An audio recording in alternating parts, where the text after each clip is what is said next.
কারণে যারা আসলে পরিপূর্ণভাবে পর্দা করেন, তারা যে পর্দার আড়ালে এইরকম করে অন্য কারোর আইডি কার্ড নিয়ে এসে অনুপস্থিত করে ভোটারের অনুপস্থিতি ভোট দিয়ে যাবেন না, সেই নিশ্চয়তা কোথায়?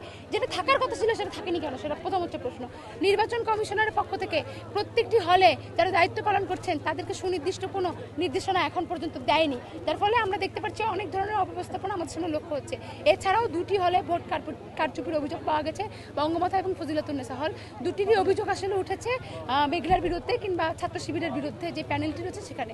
আমরা বলছি না ভোট চুরি হয়েছে, আমরা বলতে চাচ্ছি অভিযোগ যেহেতু উঠেছে খুব দ্রুতই সেটা তদন্ত করে আমাদের সামনে স্পষ্ট যে ঘটনা, সেই ঘটনার বিবরণী দিতে হবে।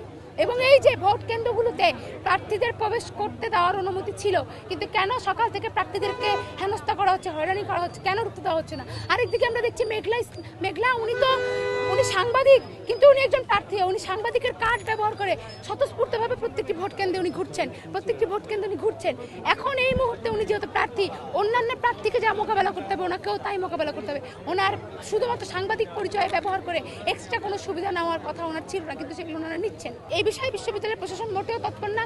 এখন পর্যন্ত হলগুলো থেকে সাবেক শিক্ষার্থীদেরকেই বের করতে পারেন নাই। তাহলে আমরা কি করে বুঝবো যে বিশ্ববিদ্যালয়ের প্রশাসন যেহেতু আরো সময় রয়েছে, আমরা নির্বাচন কমিশনের উপর ভরসা রাখতে চাই যে যা এখন পর্যন্ত অব্যবস্থাপনা, অদক্ষতা আমাদের চোখের সামনে এসেছে সেটাকে শুধরে একটা সুন্দর পথে আমরা হাঁটবো, সেটা আমরা প্রত্যাশা করছি। ব্যালট এক্সট্রা অনেক ব্যালট ছাপানো হয়েছে, কার উদ্দেশ্যে ছাপানো হয়েছে সেটা কিন্তু আমাদের কাছে এখনো পরিষ্কার না। আমরা গতকালকে নির্বাচন কমিশনারকে বলেছি যে আপনারা ওএমআরে ভোট গণনা করবেন, সেই ওএমআর যে সফটওয়্যারটা নিয়ে আসতেছেন সেটা হচ্ছে জামাতের একটি সাংগঠনিক ব্যক্তির প্রতিষ্ঠান।